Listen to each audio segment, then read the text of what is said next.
جمعہ سے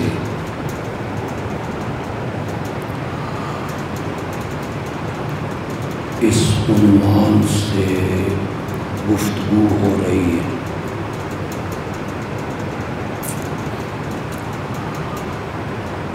الحمدللہ رب العالمین الرحمن الرحیم مالک یوم الدین۔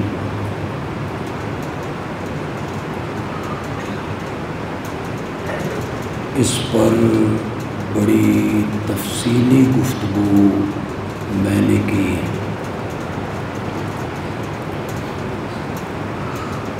ایاک نعبد و ایاک نستعین،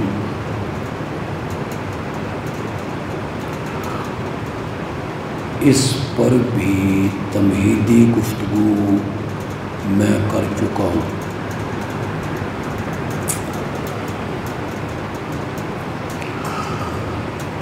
آج کے خطبے میں عید الاضحیٰ کی نسبت سے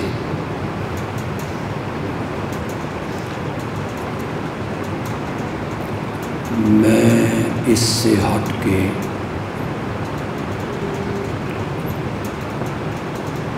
مختصر سی گفتگو کرنا چاہوں گا۔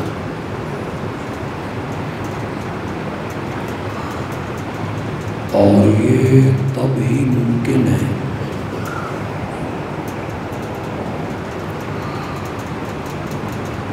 کہ میرا اللہ مجھے اس کی توفیق دے۔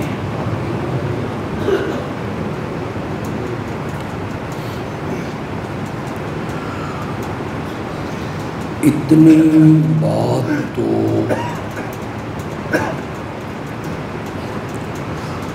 ہر کلمہ پڑھنے والا سمجھتا ہے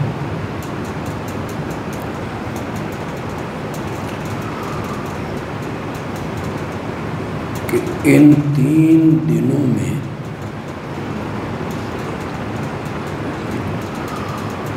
جانوروں کا ذبح کرنا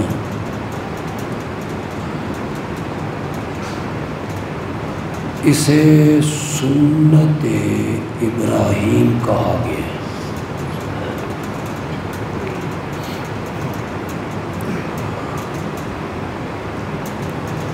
جب قربانی کا حکم آیا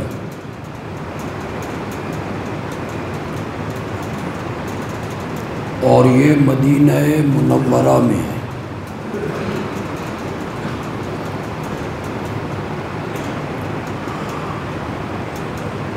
ان مخصوص دنوں میں اپنے جانور اللہ کی راہ میں ذبح کرو۔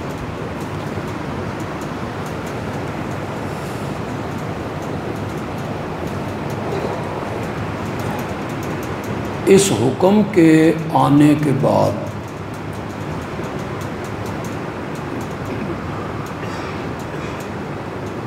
دس سال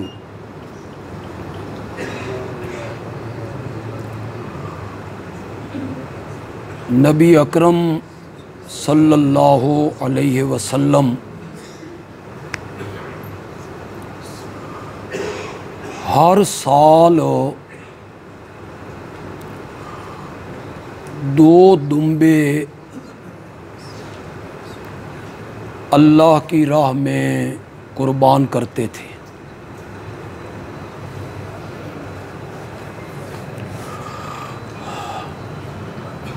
بڑے مشہور صحابی ہیں حضرت انس رضی اللہ تعالی عنہ۔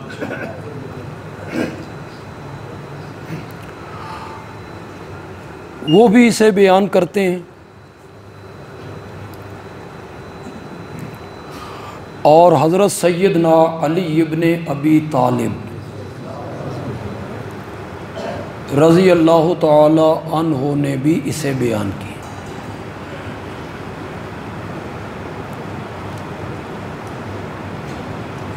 اور یہ دونوں فرماتے ہیں کہ ہم بھی اسی لیے ہر سال 2 دمبے ذبح کرتے ہیں۔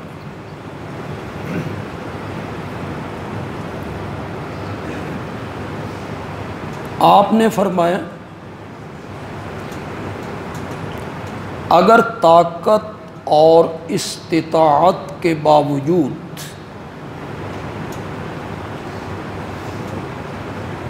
کوئی آدمی قربانی نہیں کرتا تو وہ ہماری عیدگاہ کے قریب بھی نہ۔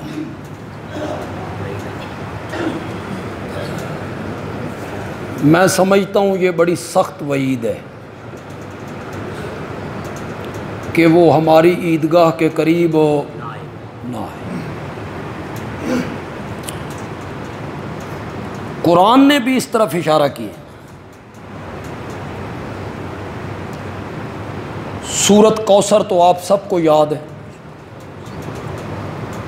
تلاوت کی نیت سے پڑھیے گا، ہر حرف پہ 10 نیکیاں ملیں گی۔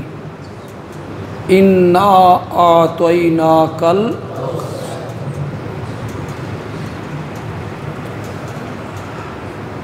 ہم نے آپ کو خیر کثیر عطا کی، علم دیا تو سب سے زیادہ، موعظے دیے تو سب سے اعلیٰ، کتاب دی تو سب سے اعلیٰ۔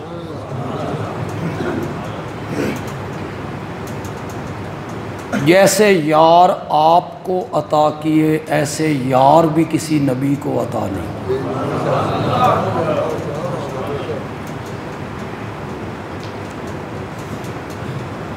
ہم نے آپ کو خیر کثیر عطا کی۔ اس کا شکر یہ ہے فَصَلِّ لِرَبِّكَ، نماز پڑھیے اپنے رب کے لیے، وَانْحَرْ، اور قربانی بھی کیجئے اپنے۔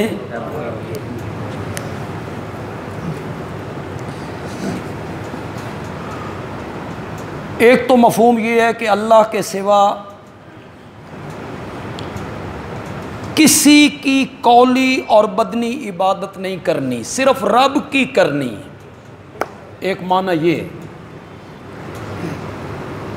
ہاتھ باندھ کے غائبانہ اس نظریے سے کھڑے ہونا کہ جس کی تعظیم کے لیے ہاتھ باندھے ہیں وہ مجھے دیکھ رہا ہے اور میں اس کو کہتے ہیں قیام۔ یہ ہم نماز میں کرتے ہیں، رکوع، سجدہ، پھر 2 زانو بیٹھنا۔ یہ جو میں قیدیں لگا رہا ہوں نا، یہ ویسے قید نہیں لگا رہا ہوں۔ میں نے کیا قید لگائی کہ جس کے سامنے کھڑا ہوں میں اسے نہیں دیکھ رہا،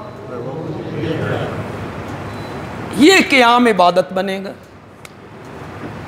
ویسے آپ اپنے والد کے سامنے، والدہ کے سامنے، مرشد کے سامنے، استاد کے سامنے مؤدب کھڑے ہو جاتے ہیں تو یہ کھڑا ہونا ان کی عبادت نہیں بنے۔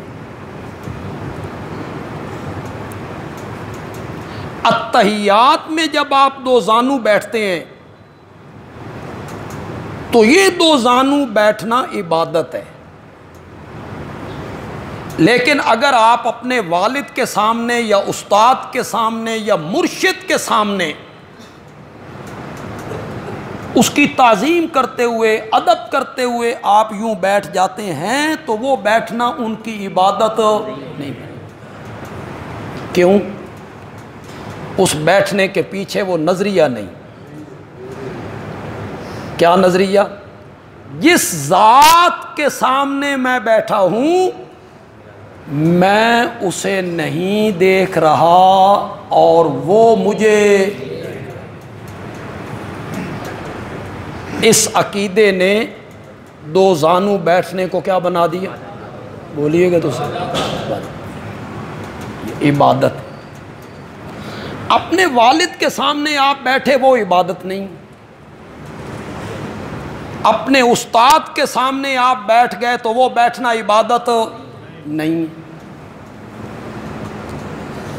لیکن کسی قبر پر آپ مجاور بن کے دو زانو ہو کے بیٹھ جاتے ہیں، اس نظریے سے آپ میری طرف دیکھیں، آپ میری طرف دیکھیں یار، کیا ہو گیا ہے؟ اس نظریے سے کہ صاحب قبر کو میں نہیں دیکھ رہا اور وہ مجھے، تو یہ صاحب قبر کے سامنے قبر کے اوپر بیٹھنا اس قبر والے کی کیا بن جائے گی؟ اور آپ والد کے سامنے بیٹھیں گے تو عبادت نہیں بنے گی۔ فرق کیا ہوا؟ عقیدے کا فرق ہوا، نظریے کا۔ اس نظریے نے اس تعظیم کو عبادت بنائے۔ میں ایاک نعبد کی تشریح کروں گا تو اس میں تفصیل سے آپ کو سمجھا دوں۔ تو ایک معنی فصلی لربک وانحر کا یہ ہے کہ بدنی عبادت بھی رب کی کرنی ہے، قولی عبادت بھی رب کی کرنی ہے، اور قربانی یعنی مالی عبادت بھی کرنی ہے تو رب کی، رب کے سوا یہ عبادتیں کسی کے لیے نہیں کر۔ اور ایک معنی یہ ہو سکتا ہے کہ یہ سارے کام رب کی رضا کے لیے کرنے ہیں، اس میں کوئی اور نظریہ ذہن میں نہیں ہونا چاہیے، ریاکاری، نمائش، دکھلاوا۔ تیری نماز میں، نوافل میں، تہجد میں، قربانی میں، خیرات میں، صدقے میں، مال اللہ کی راہ میں خرچ کرنے میں، جانور ذبح کرنے میں ریاکاری اور دکھلاوا نہیں ہونا چاہیے۔ قربانی کیجئے تو صرف کس کی رضا کے لیے؟ اللہ آپ کو بھی محفوظ رکھے، ہمیں بھی محفوظ رکھے، کہ سب اعمال میں ریاکاری نہ ہو، اور خاص کر کے قربانی میں تو بالکل۔ کچھ باتیں میں اور علماء سے ہٹ کے بھی کبھی کبھی کر لیتا، کچھ لوگوں کو محسوس بھی ہوتی، لیکن میں کوئی نیتوں پہ شک نہیں کر رہا، نہیں، مجھے پتہ ہے کہ ہمیں حکم دیا گیا ہے کہ باقی مومنوں کے بارے میں اچھا گمان، مجھے یہ علم، کوئی دو آدمی کھڑے ہو کے بات کر رہے ہوں تو برا گمان نہ کرو بلکہ اچھا گمان، دوسرے مومن کے بارے میں اچھا گمان رکھو، مجھے اس کا علم ہے۔ میں یہ نہیں کہتا کہ جو لوگ 6 لاکھ 8 لاکھ 10 لاکھ 15 لاکھ 50 لاکھ کے بیل لے کر ذبح کرتے ہیں، اور ایک بکرا 2 3 4 5 نہیں 30 بکرے قربانی کرتے ہیں، اللہ نے ان کو دیا ہے، ان کے پاس دولت ہے، اللہ نے مال دیا ہے، دولت دی ہے، اس کو وہ قربانی کے موقع پہ ایسا خرچ کرتے ہیں۔ وہ لوگ اگر 20,000 کا حصہ ڈالیں اور قربانی کر دیں، یہ میرے ہاتھ میں قرآن، اللہ قیامت کے دن ان سے نہیں پوچھے گا کہ تساں قربانی کیوں نہیں کی، نہیں پوچھے، ان کی قربانی ہوگی، یہ واجب ادا ہوگی، فرض تو نہیں ہے نا، واجب ہی ہے نا، بعض ائمہ کے نزدیک تو سنت ہے، لیکن امام اعظم امام ابو حنیفہ رحمۃ اللہ علیہ کے نزدیک یہ قربانی کیا ہے؟ واجب۔ اگر وہ ارب پتی آدمی 40,000 کا ایک دمبا یا بکرا ذبح کر دیتا ہے، اللہ اس سے قیامت کے دن پوچھے گا کہ تو قربانی کیوں نہیں سیکھی تھی؟ نہیں پوچھا، قربانی ہو گئی۔ لیکن یہ آدمی جسے اللہ نے مال دیا ہے، اس کی نیت نیک ہوگی، میں برا گمان نہیں کرتا، اس کی نیت یہ ہوگی، خیال یہ ہوگا اللہ نے من وافر دولت دیتی ہے، اللہ بھی بے حساب من دیتا، تو مجھے بھی چاہیے کہ میں 50 لاکھ 60 لاکھ کروڑ روپیہ قربانی پہ خرچ کر دوں۔ ہو سکتا ہے اس کی نیت یہ ہو، لیکن یہی آدمی جو قربانی پر کروڑ روپیہ خرچ کرتا ہے، یہ اپنے مال کی زکوٰۃ پورا وزن کر کے کیوں ادا نہیں کرتا؟ کیوں نہیں دیتا؟ اس میں یہ اس طرح کا خیال جس طرح قربانی میں یہ کر رہا ہے، فکر ایسے منڈیوں میں پھر رہا ہے، اچھے اچھے جانور تلاش کر رہا ہے، یہی آدمی مال کی زکوٰۃ اس فکر کے ساتھ کیوں نہیں دیتا؟ زکوٰۃ دیتے ہوئے اس کا طریقہ یہ ہے 50,000 دے دو جی، 60,000 دے دو جی، 2 لاکھ روپیہ زکوٰۃ نکال دو جی، اس میں یہ کرتا ہے، مڑ کے کیوں نہیں دیتا؟ اگر ایک آدمی کے پاس کروڑ روپے ہے، زکوٰۃ کتنی بنے؟ 2.5 لاکھ جی، 2 کروڑ ہے 5 لاکھ، 10 کروڑ ہے تو 25 لاکھ، کتنے؟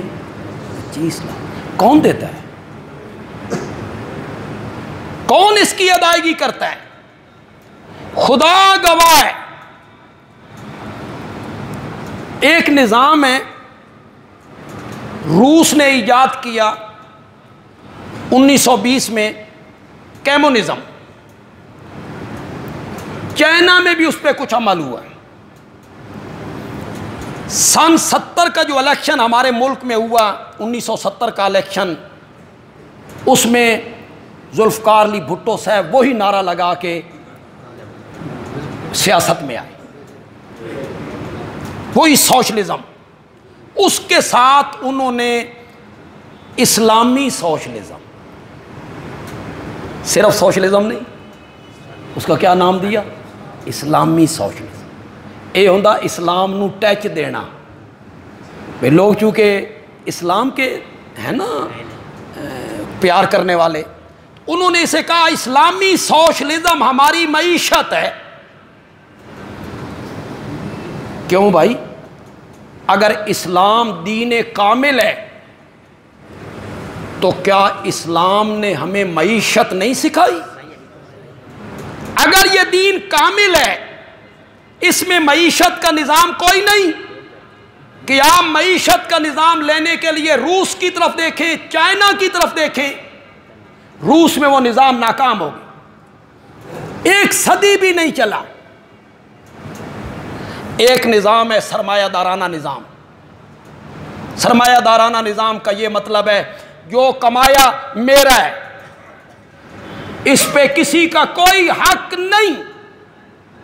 سوشلزم نظام ہے 8 گھنٹے مزدوری کرو، روٹی کھاؤ، کوئی مل کسی کی نہیں، کوئی دکان کسی کی نہیں، سب سرکاری ہے، قومیہ لیا جائے گا، سب چیزیں قومیہ لی جائیں گی، یہ سوشلزم ہے۔ سرمایہ دارانہ نظام کہتا ہے جو کمایا وہ تیرا ہے، اس پر کسی کا حق نہیں۔ اسلام نے جو معاشی نظام پیش کیا نا، اسلام نے کہا جو کمایا ہے وہ تیرا ہے، بشرطے کہ حلال طریقے سے کمایا، لیکن فی اموال کیسے جی؟ حق للسائل والمحروم، کمایا جو ہے وہ تیرا ہے، لیکن اس میں محروم غریب سائلوں کا بھی حق، یہ اسلام نے معاشی نظام پیش کیا۔ جو کمایا وہ تیرا ہے، سال کے بعد اس کا 40واں حصہ نکال، جو زمین سے پیداوار ہوئی وہ تیری ہے، اس پیداوار کا عشر نکال۔ رمضان المبارک میں فطرانہ ادا کر، یہ نظام اسلام نے دیا۔ خدا گواہ ہے، اگر ہمارے ملک میں یہ نظام نافذ ہو جائے، دولت مند زکوٰۃ دیں، ذمہ دار عشر دیں، کعبہ کے رب کی قسم ہے پورے ملک میں کوئی آدمی بھوکا نہیں رہ ہی نہیں سکتا، سوال ہی پیدا نہیں۔ نکالیں تو صحیح۔ وہ جو آپ سنتے ہیں نا، صحابہ زکوٰۃ لے کے نکلتے تھے اور قرون اولیٰ کے لوگ زکوٰۃ لے کے نکلتے تھے، پھر کے زکوٰۃ لینے والا، وہ یہی نظام تھا۔ اگر ہر پنڈ کے ذمہ دار، چلو میں اپنے پنڈ بندیال کی بات کرتا، ہمارے چیف جسٹس کا تعلق بھی اسی پنڈ سے، ان سے بھی بڑے بڑے ذمہ دار وہاں موجود، ایسے ذمہ دار ہیں جنہوں نے اپنی زمینوں کا پتہ ہی کوئی نہیں، ان کی زمینوں کے درخت کروڑوں میں بکتے ہیں، منجی، گندم، باغ۔ اگر بندیال کے وہ جو ملک کہلاتے ہیں اور دوسرے ذمہ دار ہیں، اگر وہ اپنی زمینوں کا عشر نکالے نا، خدا دی قسمیں بندیال کے گردا گرد 5 جو دوسرے شہر اور پنڈ ہیں نا، ان میں بھی کوئی بندہ بھوکا نہ رہے۔ اسلام نے کیسا نظام پیش کیا؟ سرمایہ داروں سے لو، غریبوں پہ خرچ کر۔ اب ہمارے ہاں غریبوں سے لو، خرچ امیروں پہ۔ 21ویں گریڈ کا آفیسر ہے، اس کو کار بھی ملے گی، پٹرول بھی ملے گا، نوکر بھی ملیں گے، بجلی بھی ملے گی، اور ہمارے محکمہ تعلیم میں سکول کے ہیڈ ماسٹر ہیں، انہوں نے سائیکل بھی نہیں لگی۔ کیوں؟ یہ تفاوت کیوں؟ ملنا تو ان کو چاہیے تھا جن کی تنخواہیں تھوڑی ہیں، لیکن یہاں غریبوں سے لیا جاتا ہے، ہمارا خون چوسا جاتا ہے، بلوں کے مد میں، گیس کے مد میں، پٹرول کے مد میں۔ کھاتے کون ہیں؟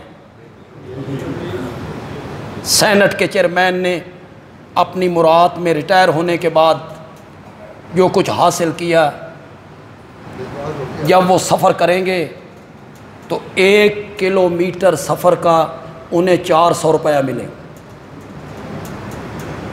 جی، یہ ملک مقروض ہے، یہاں بھوک سے لوگ مر رہے ہیں، اور ان لوگوں کی آپ عیاشیاں دیکھیں، ان کی آپ تنخواہیں دیکھیں۔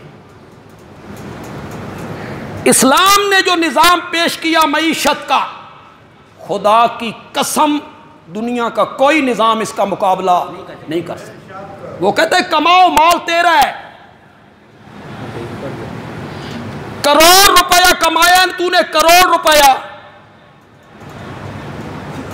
پورا سال گزر گیا، کوئی زکوٰۃ نہیں۔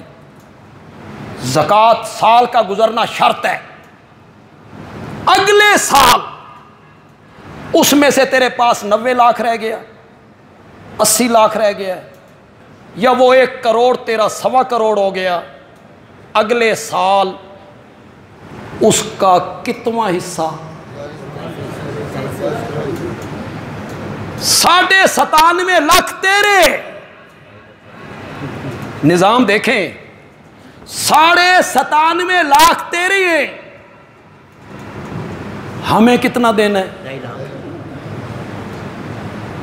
وہ بھی اوپر نہیں پھینکنا، ہماری طرف نہیں پھینکنا، یا اوپر سے کوئی آگ نہیں آنی جو اسے اچک کے لے جائے۔ وہ بھی کس پہ خرچ کرنا ہے؟ برادری کے غریب لوگ، غریب رشتہ دار، پنڈ کے غریب لوگ، دوستوں میں غریب لوگ، محلے میں غریب لوگ، مسافر، طلبہ، ان پر خرچ کرنا ہے۔ اور دنیا کا کوئی بینک تجھے اتنا منافع نہیں دے گا جس کا نام سود ہے۔ وہ تجھے دیں گے 6%، وہ تجھے سال کے بعد دیں گے 7%، 8%۔ یہ 40واں حصہ میرے بینک میں داخل کروا، 700 گنا کر کے قیامت کے دن واپس بھی کروں گا۔ کوئی اتنا منافع تجھے نہیں دے گا۔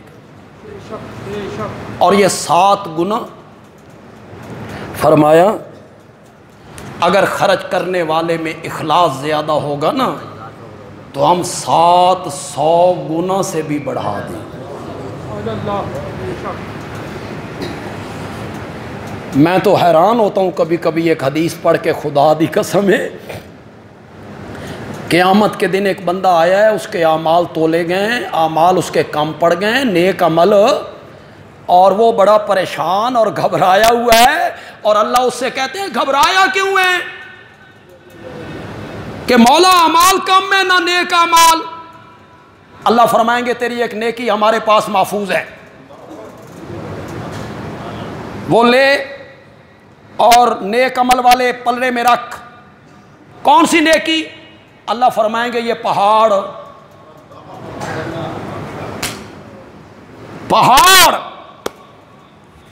ادھر کتنے دفتر ہیں؟ 99۔ اب پہاڑ رکھا جائے، کاغذوں کی کیا اہمیت رہ گئی؟ وہ تو اڑنے لگے۔ اللہ کہیں گے چل جنت میں، وہ کہے گا جنت میں تو جاتا ہوں، پہلے یہ تو بتا یہ کون سی میری نیکی ہے؟ میرے تو وہم و گمان میں بھی نہیں ہے۔ پہاڑ جتنی نیکی میں نے کی، اللہ کہیں گے یاد کر، ایک دن تو نے میرے راستے میں کھجور کا ایک دانہ، اور سن رہے ہو کہ نہیں سن رہے ہو؟ کھجور کا ایک دانہ اخلاص کے ساتھ خرچ کیا تھا، تیرے اس دانے کو میں نے پالا ہے، پالا، پرورش کی ہے، پرورش، اور تیرے کھجور کے اس دانے کو ہم نے آج پہاڑ بنا کے رکھ دیا۔ اللہ کہتے ہیں میرے بینک میں جمع کر۔ یہ جن کو اللہ نے دولت دی اس دے ہوتے سب بن کے نہ بہ جاؤ۔ جب آئے تھے نا، بدن پہ کوئی کپڑا نہیں تھا، پاؤں میں کوئی جوتیاں نہیں تھی۔ جب جاؤ گے نا، اللہ کہیں گے آ گئے ہو کما خلقناکم اول مرتن، انہیں ہی آ گئے ہو جنہیں اساں پہلی ویری تانوں، نہ کوئی کپڑے، نہ رشتہ دار، نہ برادری، تنے تنہا آ گئے ہو۔ تنے تنہا جانا ہے جناب، تنے تنہا جانا ہے۔ اور جن کے لیے کماتے ہو نا، انہاں توان عید دے عید یاد کرنا، عید دا دن نے چلو قبرستان ہو آئیے ابے دی قبر دے، یہ یاد بھی کسی نے نہیں کر۔ تیرے لیے مغفرت کے 2 جملے بھی انہوں نے کبھی نہیں بولے۔ یہ دنیا کا نظام بڑا عجیب نظام ہے.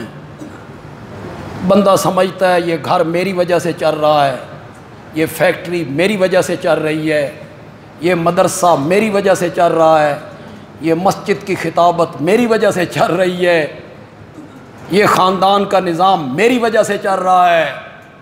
کچھ نہیں.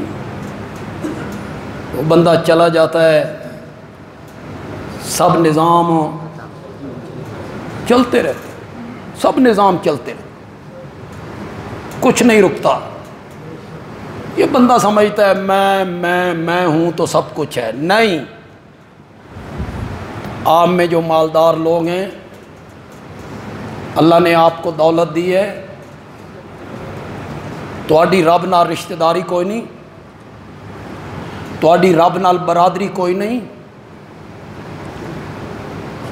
کبھی سڑکوں پہ چلتے ہوئے دائیں بائیں لگے ہوئے جھونپڑیوں کو دیکھا کرو.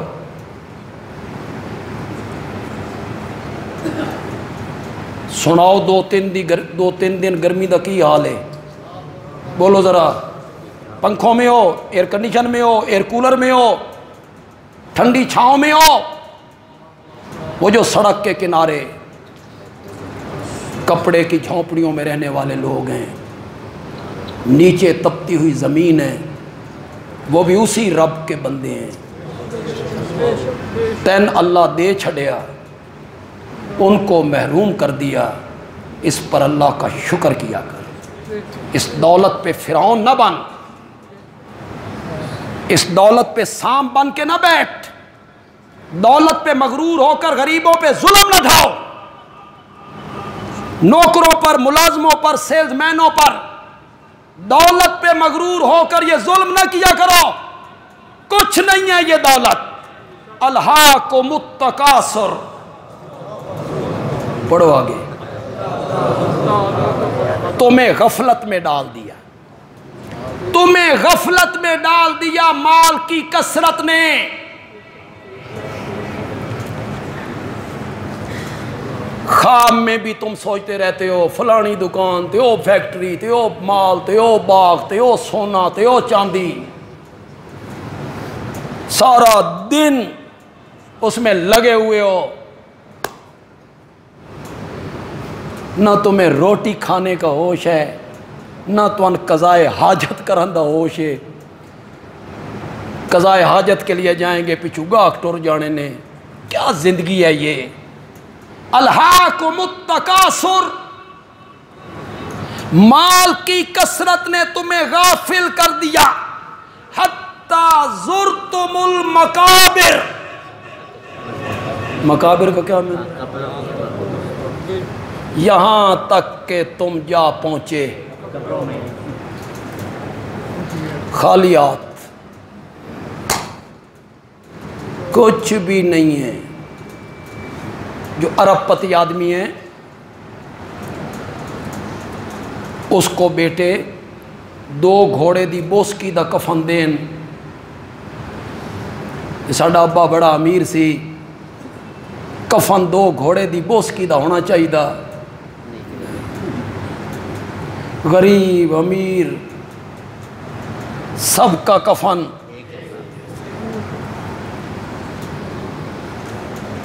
وہاں کیڑوں نے کھا لیا. چند دنوں کے بعد کیڑوں نے کھا لیا، ختم ہو گئے. کسی نے یاد بھی نہیں کر.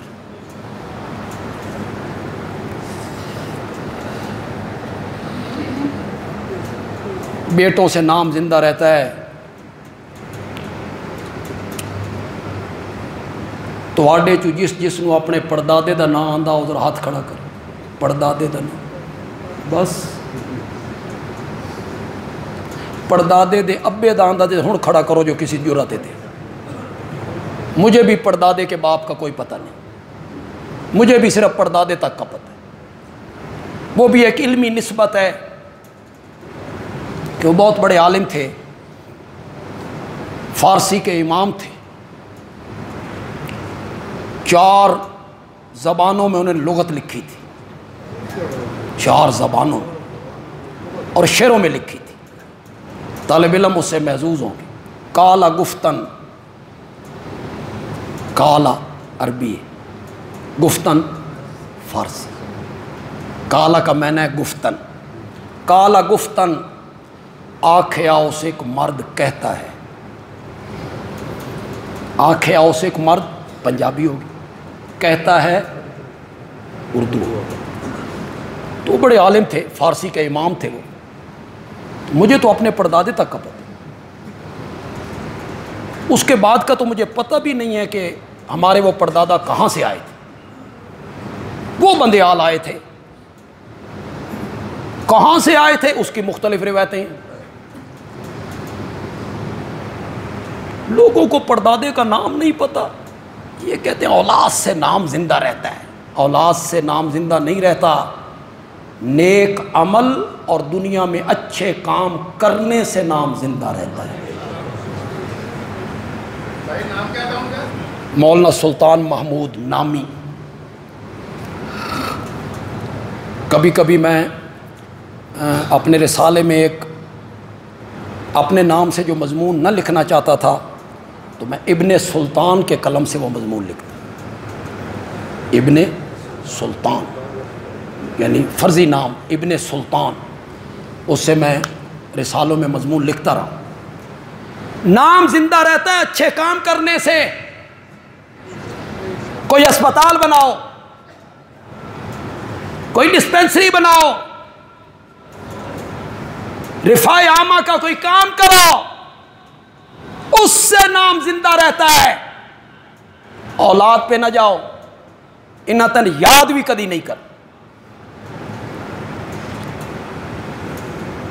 کہاں سے بات چلی کہاں نکل گئی.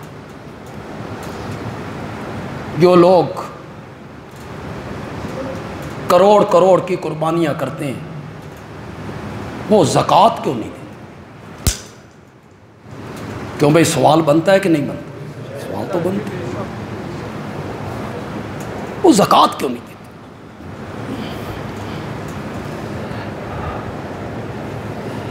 ہر سال عمرہ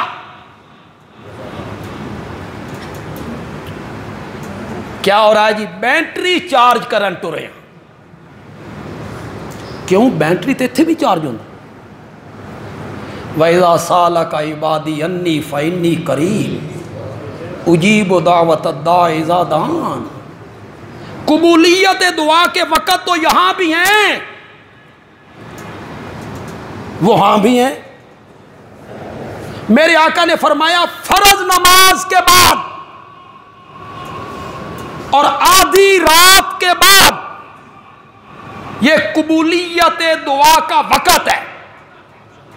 یہاں بھی بتائے جمعے کے دن ایک گھڑی آتی ہے،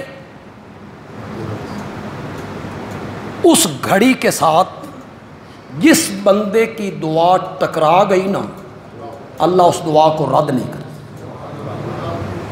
لیکن اللہ نے اس گھڑی کو نبی پاک نے مخفی رکھا، بتایا نہیں. یہ 10 دن دا تے پتہ نہیں تو اس گھڑی کی کرنا سی. قیمتی چیزوں کو ہمیشہ چھپا کے رکھا جاتا ہے. لیلۃ القدر چھپا کے رکھی، بتائی نہیں. کستوری اسے ہرن کے نافے میں چھپا کے رکھ.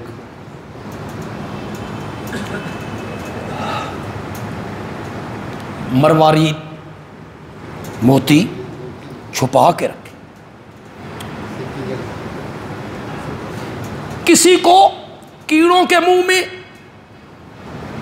کسی کو مچھلیوں کے منہ میں، کسی کو ہرن کے نافے میں.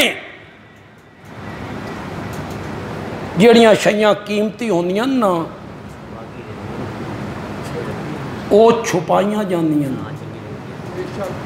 عورت بھی چونکہ قیمتی تھی اسے بھی شریعت نے چھپا کے. مستورات، مستورات کا کیا معنی؟ سطر کسے کہتے؟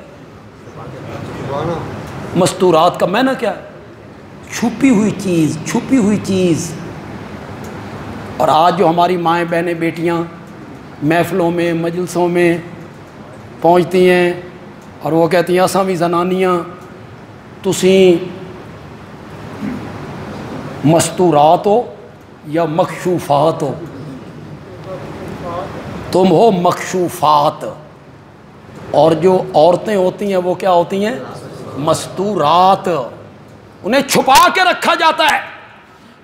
قیمتی چیزوں کو، جمعے کے دن ایک گھڑی ہے، بڑے علماء نے اقوال لکھے ہیں جی، بڑے اقوال لکھے۔ جب امام فرض کے سلام پھیرتا ہے وہ گھڑی ہوتی ہے، عصر کے بعد کی گھڑی ہوتی ہے،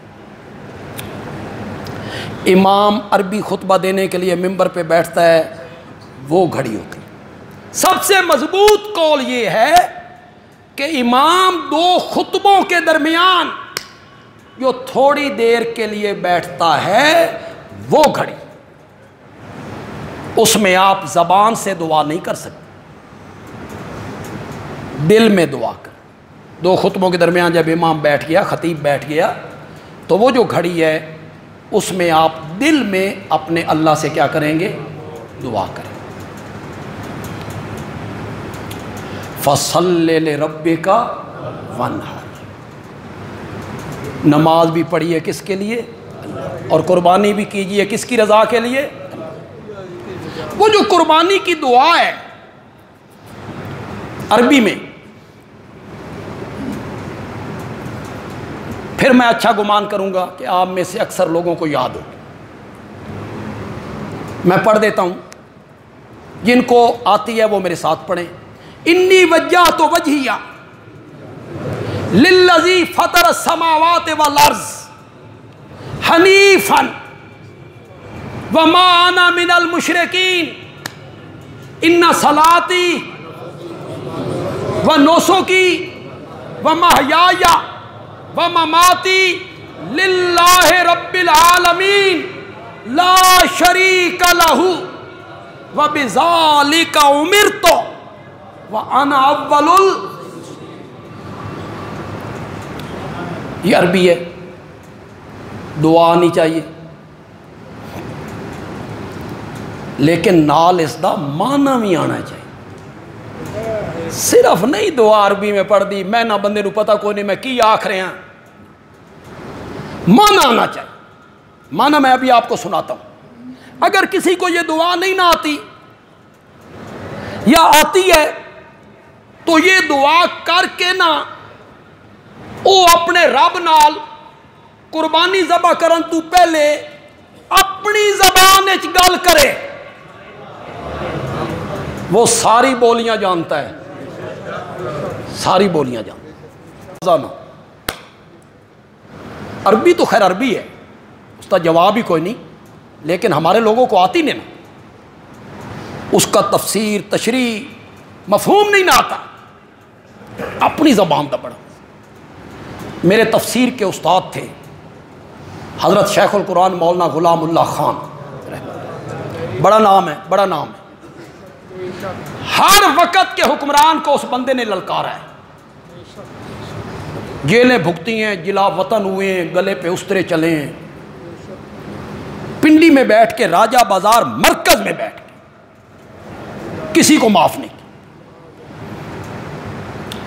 35,000 علماء کو قرآن کی تفسیر پڑھائی، پورے ملک میں توحید کا نعرہ لگا۔ یہ میں اس لیے بتا رہا ہوں کہ اگلی بات جو میں بتاؤں گا وہ آپ دیکھیں گے کہ اتنے بڑے عالم نے کیا بات کہہ دی۔ ہر سال حدیث بھی پڑھاتے تھے، مسلم، بڑا نام ہے، علماء میں بڑا نام ہے۔ وہ کہتے ہیں میں حج پہ گیا، طواف کرنے کے بعد 2 رکعت نماز نفل پڑھی میں نے، اس کے بعد میں ملتزم پہ آیا۔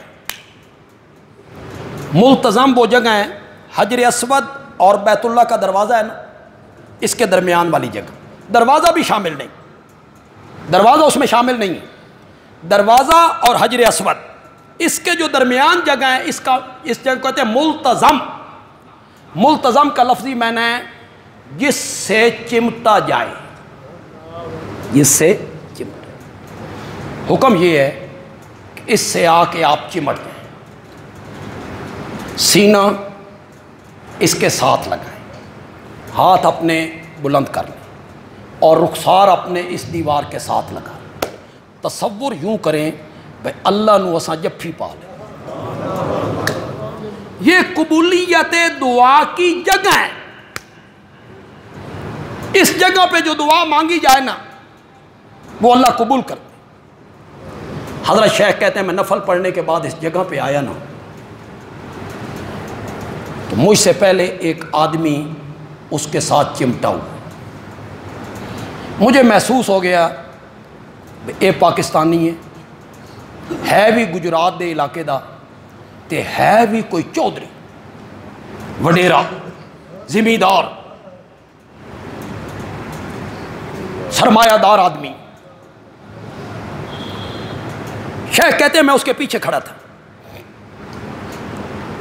اس کے بعد میری باری تھی، تو میں نے سنا کہ وہ جو زمیندار تھا نا چودھری، وہ ملتزم پہ چمٹ کے رب نال گلاں کر رہا اپنی بولی چ۔ سنو ذرا، خدا دی قسم بندہ حیران ہو جائے، حیران ہو جائے۔ وہ کہہ رہا ہے مولا تو جاننا نا اساں گجرات دے چودھریاں زمینداراں، ساڈے نوکر، ساڈے خدمتگار، ساڈے ملازم اگر ساڈی نافرمانی کرن نا تے مولا او ہاتھ بن کے ساڈے ویڑے وڑ پاؤن نا تا ساڈی سرداری سن مجبور کر دیے، اساں اس نو معاف کر دے ویے تے مولا میں بھی ہاتھ بن کے تیرے ویڑے آ گیا ہی مولا، تے مولا من معاف کر دے۔ حضرت شیخ کہتے ہیں میرے پاؤں تلے سے زمین نکل گئی، وہ روتا روتا ہٹ کے نکل گیا، تو میں نے چمٹ کے کہا مولا میری اوہ دعائی جڑا وہ چودھری مانگ کے جا رہا، چودھری میں تیرے ویڑے وڑ پہ ہاں ہاتھ بن کے تے معافی مانگ رہے ہیں تیرے کول تے من اپنی زبان میں۔ اب میرے پاس وقت نہیں ہے نا، بس میں وہ اپنی زبان میں آپ کو ایک بات سمجھانا چاہتا ہوں۔ یہ عربی دعا آتی ہے، پڑھیے۔ آپ نے جانور لٹا دیا، چھری آپ کے ہاتھ میں ہے یا ذبح کرنے والے کے ہاتھ میں ہے، اس وقت آپ نے ذبح کرنے سے پہلے اللہ نال ایک گل کرنی، آپ نے کہنا ہے مولا تو نے جانور کی قربانی مانگی، دیکھ کتنا موٹا تازہ قیمتی جانور میں تیری راہ میں قربان کر رہا ہوں، مولا تو اس وقت میرے دل میں جھانک کے دیکھ، کل کلا اگر تجھے میرے ماں باپ کی قربانی، میری اولاد کی قربانی، میرے کنبے کی قربانی، میری برادری کی قربانی، میرے کاروبار کی قربانی، میری عزت کی قربانی اگر تو مانگے گا نا مولا میں اس کے لیے بھی تیار ہوں۔ یہ رب سے بات کرنی، اس کے بعد جانور ذبح کرنا۔ آپ ذبح جانور کریں گے اللہ آپ کو اولاد کی قربانی کا ثواب عطا کرے۔ اتنی پرچیاں یار،